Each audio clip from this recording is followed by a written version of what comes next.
એવો એક દાખલો તમને મને એક ભાઈએ ફરમાઈશ આપી. ભરથરીનો એક દાખલો છે. એકવાર ભરથરી, તમે જો ભરથરી પીંગળા વગર બાપુ રહી જ નહોતો શકતો. પીંગળા જેની રાણી, એના રાણી વગર રહી જ નહોતો શકતો. હવે ઈ જ રાણીને બાપુ માં કેવી પડી અને રાજપાટ છોડીને જવું પડ્યું. તો આ પરિવર્તન કેટલું. ભરથરી એકવાર શિકાર કરવા માટે જાય છે. 4-5 સૈનિકો છે.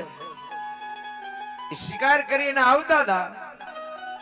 એમાં એક ગામની બાજુમાંથી નીકળ્યા ને એક શમશાન યાત્રા જતી હતી. એ શમશાન યાત્રા જતી હતી ને વાહે એક બેન માથા પસાડતી જતી હતી, વાળ તોડતી જતી હતી. ભરથરીને એમ થયું કે હારું આ બેન વાહે રોતી જાય છે.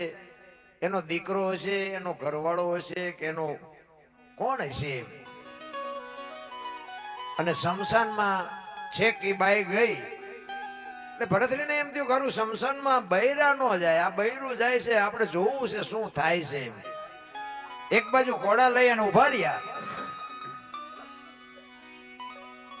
અને બાઈ કે છે કે હવે મારું 17 હતું એ વીર ગયું, મારે જીવીને હવે શું કામ હોય. 2 જણે પકડી રાખ્યા છે બેનને.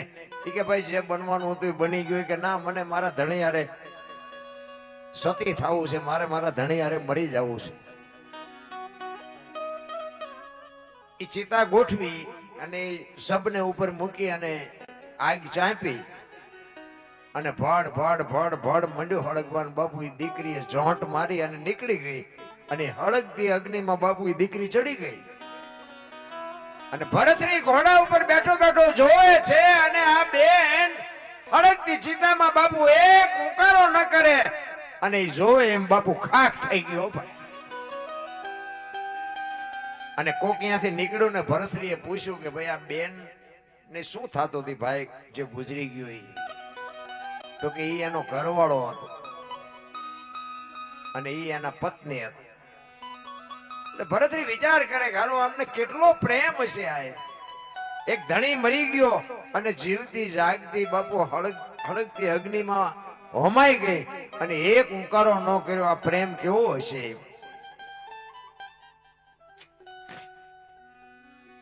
એનું મગજ બાપુ કામ નથી કરતું. ભરથરીને આવ્યા, ઘરે આવીને હિંડોળામાં બેઠો છે. પિંગળા અરે વાત નથી કરતો. સોન મૂન બેઠો છે. પિંગળા પૂછે છે કે કેમ તમે આજ કઈ બોલતા નથી? પાણી લઈ આવું, ચા બનાવું, જમવાનું આપવું? ભરથરી કાંઈ નથી બોલતો. પિંગળા બહુ આજીજી કરે છે પણ છે શું, કેમ નથી બોલતા? ત્યારે ભરથરી કહે છે કે આજે મેં એક ચિત્ર જોયું ને ભાઈ, મારું મગજ હજી કામ નથી કરતું. કે શું હતું? કે એક ગામની બાજુમાંથી નીકળે, અહીંયા શમશાન યાત્રા નીકળીને એક ભાઈ ગુજરી ગયો તો એના ધર્મપત્ની હતા. ઈ એના ઘરવાળાને હળગાવ્યો ને એમાં હળગતી અગ્નિમાં બાપુ ઈ દીકરી ચડી ગઈ અને હું ભાડું ને એમ જીવતી જાગતી હળગી ગઈ. ઈ પ્રેમ કેટલો છે હું હજી વિચાર કરું છું.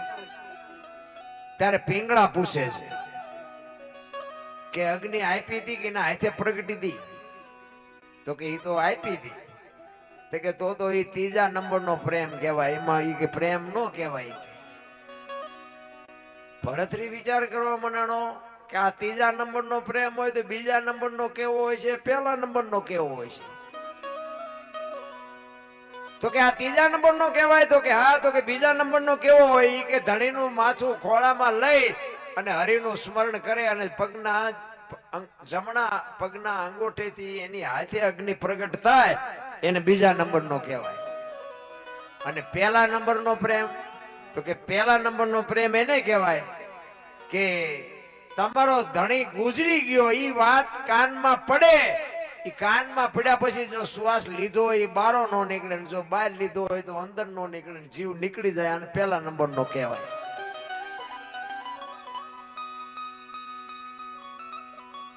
આપણે હકણા જ ન રે એ પાછા. કે તું મને જેવો પ્રેમ કરે છે. પિંગળાને ભરથરી કે છે. એટલે પિંગળા વિચાર કરવા મનાણી કે હવે આમને અને સ્વાભાવિક છે આપણું બૈરું આપણને 1લા નંબરનો કરતો હોય, 5મા નંબરનો કરતો હોય તો એમ જ કે 1લા નંબરનો હોય. પણ પિંગળા બાપુ વિચાર કરે છે કે આ દરબારને અવળું હુજ્યું. ઈ કે હું તમને પહેલા નંબરનો જ કરું છું, પણ તમે આ બહુ ઊંડા ન ઉતરશો. ઈ કે આ તમારે કઈ કરવાની જરૂર નથી. ઈ કે ના ના એવું નથી, પણ ઈ કે મને આમ તો દિલથી કે ને મને એમ કે તું કેટલા નંબરનો પ્રેમ કરે છે. પીંગળાને એમ થયું કે હવે આ આમને હું કહીશ ને તો આ માનશે નહીં અને આ પરીક્ષા કરશે ને તો દુખી થવાના છે. કારણ કે બાબુ પતિવ્રતા નારી 92 લાખ માળવો જેને દૂધ એનું બૈરું કઈ જેવું તેવું તો હોય નહીં. ઈ કે મને કહે તો ખરી કે તું મને કેવો પ્રેમ કરે છે. ત્યારે બાબુ પીંગળાએ કીધું કે દરબાર હું તમને પહેલા નંબરનો પ્રેમ કરું છું, પણ અખતરો ન કરતા ને રોતા નહીં આવડે. ચેલેન્જ મારી દીધી. હું તમને પહેલા નંબરનો બાપુ આપણું બૈરું જો આપણું જ હોય ને તો એ પહેલા નંબર નો જ કરતું હોય. અખતરો ન કરતા ને રોતા નહીં આવડે. ઈ કે ના ના એવું તો નહીં કરે, પણ તોય આપણે તો ન હકણા રહી. 400 મહિનાનો સમય થયો, બીજી વાર શિકાર કરવા ગયા ને એનો ભાઈ વિક્રમ ભેગો છે. વિક્રમને કીધું કે તું મારો ઘોડો ને તારો ઘોડો બે લઈને જા અને ઘરે તારા ભાભીને કહેજે. એ પૂછે કે તમારા ભાઈ ક્યાં ગયા, તો તારે કહેવાનું સિંહના શિકારમાં કાયમ આવી ગયા. ઈ કે પણ ભાઈ આવું શું કામ કરવું છે, નહીં કઈક બનશે ને તો દેકારા બોલી જાય, ખોટું આવું વંટોળિયા હું ચડાવીને કામ છે. ઈ કે હું તને કહું એ તારે કરવાનું. ઉપાડ. વિક્રમ આવ્યો બાપુ રાજમાં ઘોડા લઈને, અને બે ઘોડા લઈ આમ દોરીને જાતો તો ને અમે અટારીમાં પીંગળા ઊભી છે, આમ અટારીને હાથ પકડી અને પડખે દાસી ઊભી છે. અને પીંગળાએ પૂછ્યું વિક્રમભાઈ તમારા ભાઈ ક્યાં? વિક્રમ બોલ્યો નહીં કે તમને કહું છું વિક્રમભાઈ તમારા ભાઈ ક્યાં ગયા? કે ભાભી મારા ભાઈને સિંહના શિકારમાં કાયમ આવી ગયા, મારા ભાઈ વિયાઈ ગયા. એ આમ નામ હાથ રહ્યો ને બાપુ ખોડિયામાંથી જીવ નીકળી ગયો. દાસી પીંગળાને કહે છે કે બા હાલો.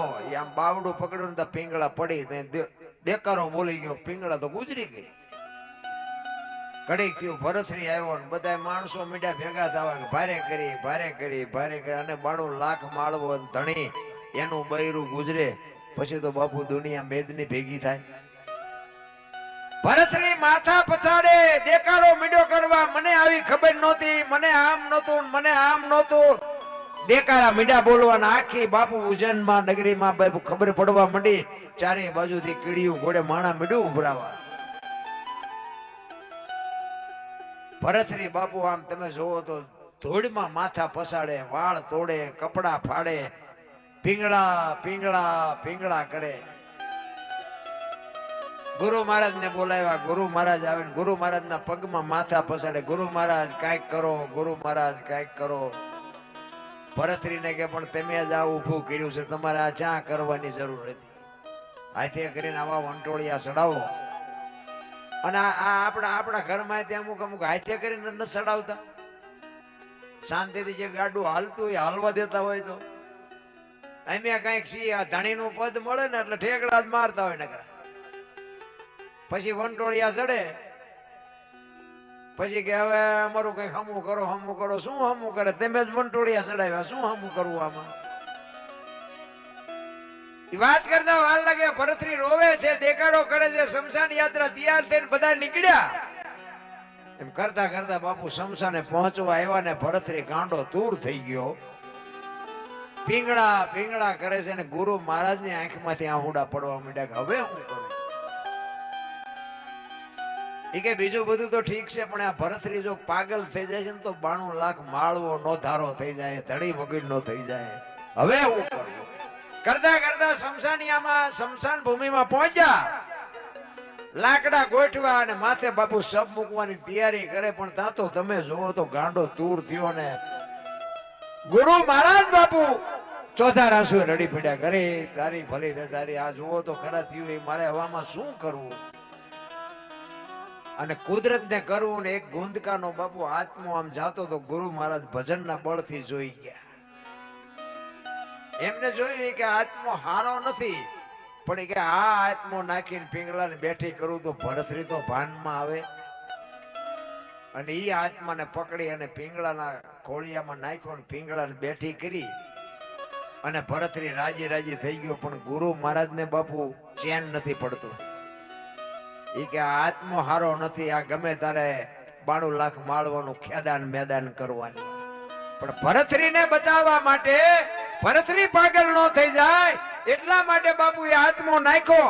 અને પછી તો બાપુ છે ને બધો જે ઇતિહાસ છે ને એ બધી પછીનો છે. અશ્વફળનો અમરફળનો એ બધો ઇતિહાસ છે ને એ પછીનો છે. 92 લાખ માળવાનું ધણીનું બૈરું હોય બાપુ, એવું જવું તેવું હોય નહીં. પછી એને એમ થયું, ઓહો પિંગળા વાયા તો મેં આટલું કર્યું ને આ પિંગળા.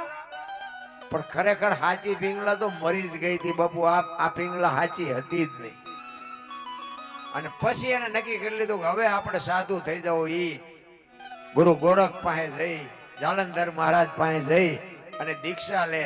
અને ગુરુ મહારાજ એમ કે તું તારી પત્નીને પાસે ભિક્ષા માંગી, અને પત્નીને જો માં કહેવાની તૈયારી હોય તો તું અમારા ભેગો હાલ. આપણી તૈયારી છે આવી? ભગવાન ભેગો થયો હોય તો આપણે આપણા બૈરાને માં કહીએ કે બાપુ ભરતરી કેવો મહાપુરુષ થઈ ગયો. તમે જુઓ તો પિંગળા વગર રહી નહોતો શકતો, એના બદલે પિંગળાને એને માં કીધી છે. એનું પરિવર્તન કેવડું આવ્યું છે. પણ એવા જયારે સદગુરુ મળે, સદગુરુ તમને શાન આપે ને પછી જ બાપુ આ નક્કી થાય. બાકી એમનામ નક્કી કોઈ દી થાય જ નહીં. એટલા માટે એક ગુરુ મહારાજ ની વાણી કરીશું એ મારે. કારણ કે ગુરુ છે ને, ગુ છે અંધકાર છે, રૂ છે પ્રકાશ છે. અંધકાર માંથી જે પ્રકાશમાં લઈ જાય ને એને ગુરુ કહેવાય. ગુરુ તો તમારે બધા રહેશે જ તે. પણ જો તમને અને મને બાપુ છેક પોગાડે નહીં તો બાપુ ગુરુનો કોઈ મતલબ નથી. તમને તમારી ઓળખાણ થઈ જવી જોઈએ. ગુરુ મહારાજ ની કૃપા થઈ જાય તો ઓળખાણ થઈ જાય. ઓળખાણ થાય તો જ કામનું. બાકી તો લાવો 50 રૂપિયા લાવો 100 રૂપિયા તમારા માઇક માં કરે ગુરુ કઈ હોય નહીં. અમરનગર માં આત્મ દેખ્યા, હું તો ભૂલી ગઈ હતી દેહનો ભાવ. આ અમરનગર ને અલખ ને અગમ અગોચર ને આ બધું શું છે? આ સંતોની ભાષા છે, સંતોના શબ્દો છે. સદગુરુ હશે તો તમને ખબર તો હશે જ તે. અલખ કોને કહેવાય? અલખ જે લખી ન શકે એને અલખ કહેવાય. બરોબર ને? જો લખાય ને, જો બોલાય ને તો લખાય ને, લખાય તો દેખાય ને, દેખાય તો વંચાય. આ એવું છે નહીં. આ અનુભવવાની વાત છે. તો અલગ કેવો કોને? તો તમને એનો દાખલો આપો. એક તેલનો ડબ્બો લઈને કોક આવતું હોય ને, એને તમે પૂછો કે ભાઈ તેલના ડબ્બાના પૈસા કેટલા? કે 25 રૂપિયા.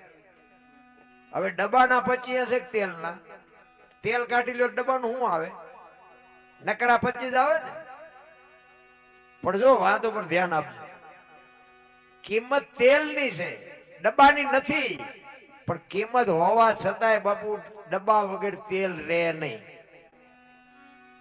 મુદ્દો ઈ છે. એમાં દેહ ની કિંમત બાપુ કઈ નથી. દેહ ને એક દુનિયા દિવાળી જ મૂકવાની છે. પણ આ દેહ વગર ભજન ન થાય. લખવું હોય તો લખી દે. એમ કહેવાનો મારો મીનિંગ. પછી સિંગ તેલ હોય, કપાસિયા તેલ હોય, પામોલીન હોય, લખાય ડબ્બા ઉપર, તેલ ઉપર ન લખાય. અલખી નહીં કહેવાય. જ્યાં નથી લખાતું, જ્યાં આંગળી નથી મુકાતી એને અલગ કહેવાય. અને અલગ છે ને આખો છે. આપણે હજી છે ને જ્યાં સુધી સદગુરુ ન મળે ને ત્યાં સુધી આપણે ઘાટ છીએ. આપણો ઘાટ જ નથી ઘડાણો. અને હીરો હોય ને, હીરો આ જમીનમાં જ હોય. અને જ્યાં સુધી ના પેલ ન પડે ને એનો ઉઘાડ ન થાય ત્યાં સુધી એની કિંમત ન થાય. એ તો હેરણ ઉપર ચડીને હરાણે ચડવું પડે ને, પેલ પડે ને માલપાથી ઉઘાડ થાય ત્યાં કિંમત થાય. એમાં આપણા જે બાળકો છે ને એ બાપુ ઈ પેલ વગરના હીરા છે. એને પછી તમારે ડોક્ટર બનાવો, વકીલ બનાવો, એન્જિનિયર બનાવો, કલેક્ટર બનાવો કે ખિસ્સા કાતરું બનાવો, જેવા પેલ પાડો એવો ઈ હીરો થાય. એ ઘાટ છે. એ ઘાટ માટે જ બાપુ હેરણ ઉપર ચડવું પડે. એટલે સવાર આમ કે છે અમરનગર માં આત્મ દેખ્યા ને ભૂલી ગઈ દેહ નું ભાન. બાપુ આ દેહ ની દશા માટે ને પછી ખબર પડે. હું દરબાર ને, હું પટાલ ને, હું ભરવાડ ને બધા ઓહની નાચ ચાલીને બેઠા. બાયું ચડાવે એટલે કોની પાસે વાત કરવી? હું તો એમ કહું ગઢારે માંથી બોલાવો એક ને એક હોડીમાં બેહારો, હોડી દરિયામાં વહેતી કરો, ખીલી જાય એટલું ફાંકું પાડો. પાણી કાઢવાની મહેનત બધા હરકી જ કરે. શું કામ? બુડે છે. બુડે પછી એક થવું તો પેલા થાવ ને. જરૂર એની છે, એકતાની જરૂર છે. વાતો બધા કરે છે, હિન્દુ રાષ્ટ્ર બનાના હે, મેરા ભારત માન, પૂંછડું ઢોકડું ખટારા ઠાઠે લઈ કે ભારત માન થાય. અત્યારે મોબાઈલ ખોલો તો તમને આપણા ટાટિયા તાણે છે. લ્યો આમાં ભારત માન ચેતી થવાનો હતો? આપણા તાણે છે. માફી માંગો, આમ કરો, પૂંછડું કરો. અમે ક્યાં તમારો બાજરો બગાડ્યો છે? જ્યાં સુધી એકતા ન થાય ત્યાં સુધી બાપુ ભારતે મહાન ન થાય અને હિન્દુ રાષ્ટ્ર ન થાય. દિવાલો ઉપર લખે કઈ નથી વળે એવું. મારી ભાવના તમારા ઉપર ને તમારી ભાવના મારા ઉપર થાય, એ જયારે અનુ અને એક થઈ જાય, માણસ એકાકાર થઈ જાય, તારે બાપુ ભારત મહાન થાય. નકરી વાતો કરે ન થાય. એટલે મહાપુરુષો કહે છે, અમરનગર માં યાદ દેખ્યા ને તેથી ભૂલી ગઈ તી ઊંધે નો ભાવ.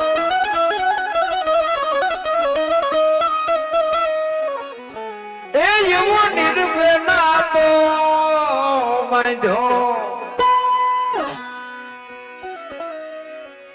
બાંધ્યો ને એ પદમાં મારું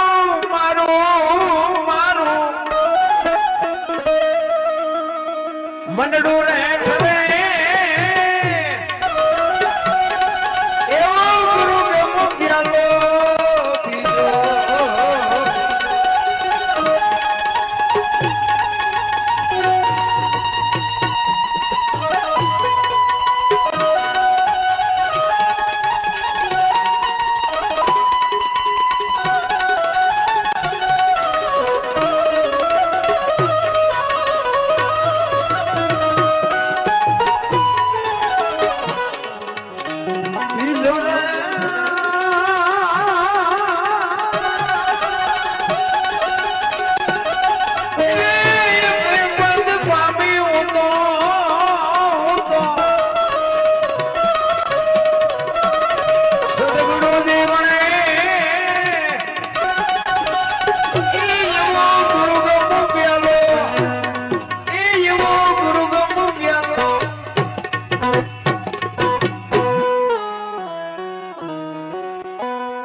પછમ ખડકી માં જાગીને જોયું જળ હળદળ કે છે જો ચંદ્રવાણ જાવ ઉલટીને આવે તું તો ગગન મંડળ માં ચડી ગો. ગગન મંડળ માં બાપુ આ છે ને, આમાંથી આખા શરીર નું સબસ્ટેશન અહીંયા આવે. તમને કઈ પણ કાર્ય કરવું હોય ને વિચાર આમાંથી ચાલુ થાય. આ સાનલા હું કામ કરે લ્યો, આમ કરે નો હાલે. આ સાનલા કરવાનું ચાલુ કર્યું, ગાલે કરે તો હાલે, નો હાલે. કારણ કે એક કોઈ પણ વસ્તુ હોય ને એની વાંહે કઈક હેતુ પડ્યો હોય.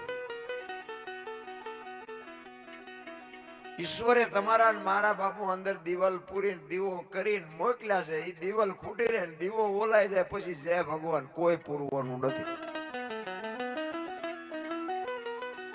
તમારો અને મારો એક જ તમને વાત કરું, અત્યારે કોઈનો દેહ દુર્ગંધ નથી મારતો અને એમાંથી એવું એક તત્વ નીકળી જાય ને બે દીમાં દેહ દુર્ગંધ મારી જતો હોય તો આપણે જોવું ન જોઈએ કે અત્યારે માલપા ઉટકીને કોણ સાફ સુફ રાખે છે, જોવું ન જોઈએ. એટલે મીરાએ કીધું, આત્માને ઓળખ્યા વિના લખ 84 નહીં મટે, તમારી ભ્રમણા ભાંગ્યા વિના ભવના ફેરા નહીં મટે.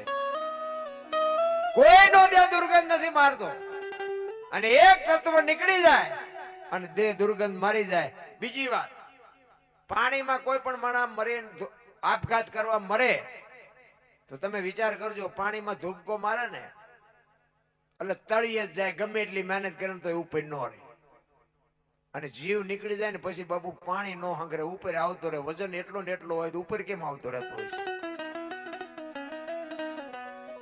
બાપુ ઈશ્વરે જે રચના બનાવી છે ને, ઈશ્વરે જે માણસનો દેહ બનાવ્યો છે ને, અલૌકિક દેહ બનાવ્યો છે. આપણે બહાર રખડવામાં જ રહ્યા, આપણે આપણામાં જોયું જ નહીં હું કોણ છું. આ શરીરનો કલર છે ને, કલર હજી આજનું વિજ્ઞાન નથી ગોતી શક્યું કે આ કલર કેવો કહેવાય. અને તમને કોઈને ખબર હોય કયો?